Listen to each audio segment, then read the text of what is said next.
Before I get into the video, let me ask you guys a couple questions and leave me your answers down below. Are you more mad at Jalen Hurts or are you more mad at Brian Johnson? Did you like how Matt Patricia called this game for the first time? Or did you just think it was Sean Desai 2.0 or is this Sean Desai nothing changed? Or is Jalen Hurts digressing? Is this whole Eagles team digressing after these three straight losses?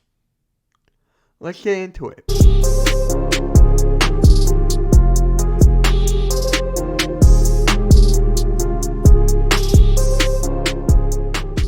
Hey guys, what's up? Welcome to the channel. If you're new here and you're a diehard Philadelphia Eagles fan just like myself, make sure you hit that like, subscribe, and hit that notification bell for more Eagles coverage.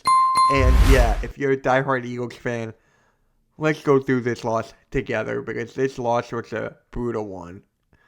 20-17, Seahawks win in the last 30 seconds or so.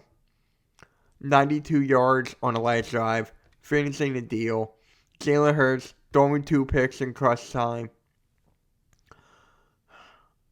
I predicted the Eagles to win this game 27-24, right? And I know we haven't won in Seattle in a very long time. I know that the Eagles are going through the mud right now. I just know that there's something not up with this Eagles team. I thought after the Dallas Cowboys game that we would be rejuvenated, that we would be, just more into the game, in our headspace and everything, just trying to get this dub. Boy, was I wrong. Not just the fact the Eagles lost this game. It's not how they lost. They weren't in it. There was no fight. There was nothing at all. There's something going on with this Eagles team, bro, behind the scenes. It's getting worse and worse by each play. And people are saying, Mitch, be more positive. Be more positive about this team. We'll be back. We only got 3 games left. The Giants, Cardinals, and the Giants again. I don't know how I can feel about this team, guys. I really don't.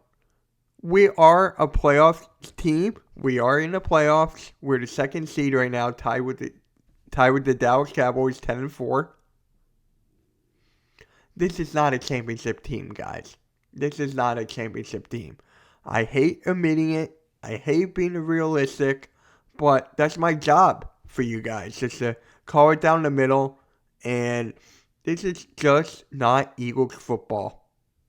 There's just something about it. Like, we were keeping DK Metcalf quiet the whole game pretty much.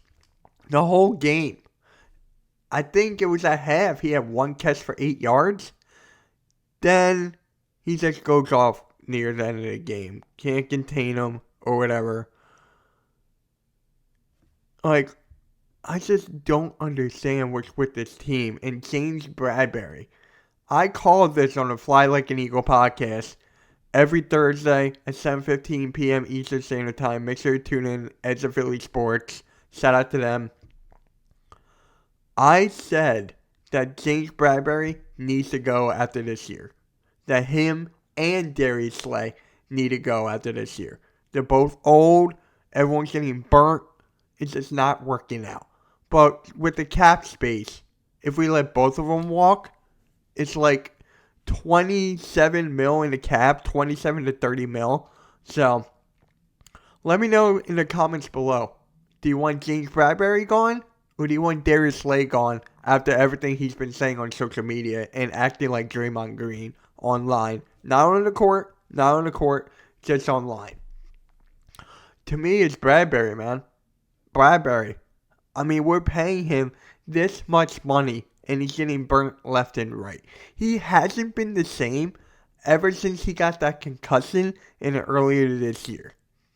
It's just terrible. It is just terrible what is going on with our corners and our safety room, to be exact. We really miss Gardner Johnson back there. The rookies did great. Sidney Brown did good. Ringo did okay. Like, they stepped up. Matt Patricia, he did good for the most part. I've seen presses. I've seen, getting to the quarterback. Hassan Reddick in coverage, I've also seen. I'm like, why is he in coverage? It's just not a good team. This is not a good team overall. And whatever you want to blame the play calling or the players, that's up to you.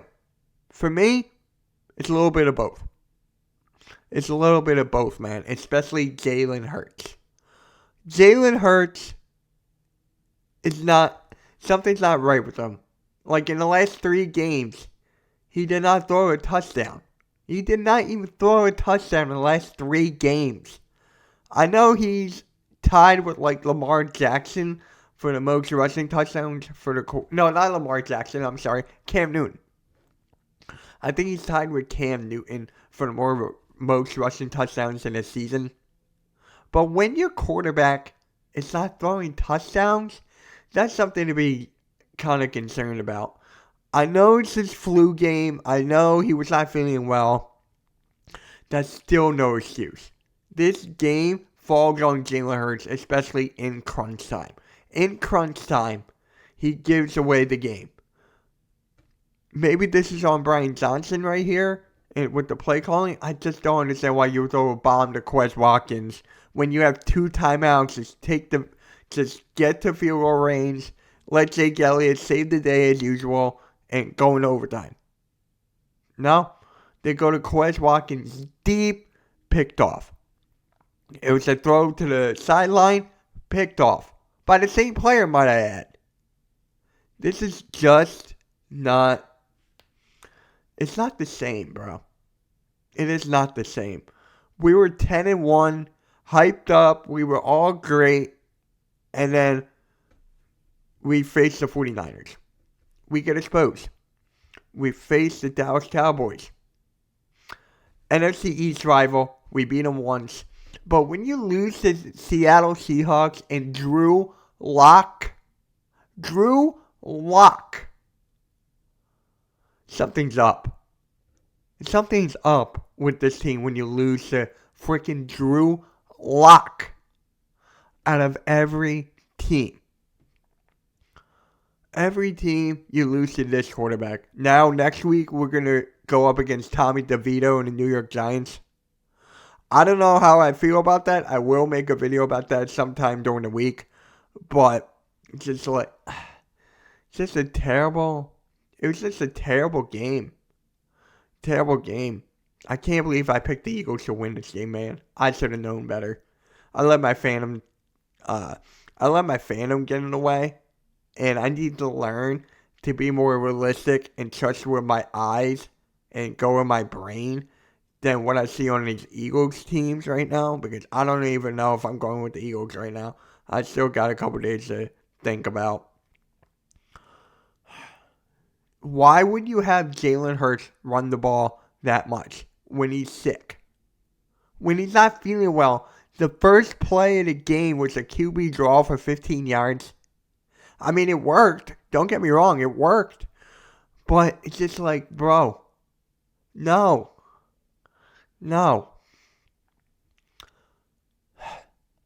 Tough loss. Very, very tough loss. The Eagles are becoming the 2020 Pittsburgh Steelers. If you guys don't remember the Pittsburgh Steelers in 2020, I think that was the year when they were up 11-0, and then they got exposed and I think they got bounced out in the first round in the playoffs, if I'm wrong. But could this be the Eagles team? Can they actually change it up here? If they can, let me know in the comment section below. There's not a lot of positives I can take out of this game. The only positive I can really take out of this game was Matt Patricia a little bit. It did look better from time to time, but there were glimpses of Sean Desai and his play calling since he was up in the booth. So it did look better towards the very end of the game. The end of the game just got trash. Let me know how you guys think in the comment section below. Let me know. Are the Eagles in trouble? Is this pathetic? Because to me, This is pathetic, guys. This is just pathetic football. The NFC defending champions going down to the Seattle Seahawks and Drew Lock. Come on, bro. Come on. Make sure you guys hit the like, subscribe, and hit the notification bell for more Eagles coverage. Because, guys, I'm taking my content a little more professional, as you can see by this layout here. And I'm taking it a little more seriously. So, expect more videos on the Eagles, Sixers, all this stuff. Because I love doing this, man. I love it. I'm a diehard Philadelphia Eagles fan. I am proud of it. Make sure you guys hit that like and subscribe and notification bell if you're a diehard Philadelphia Eagles fan, just like myself. And on that note, guys, I am out. MK out. Let's go, Birds.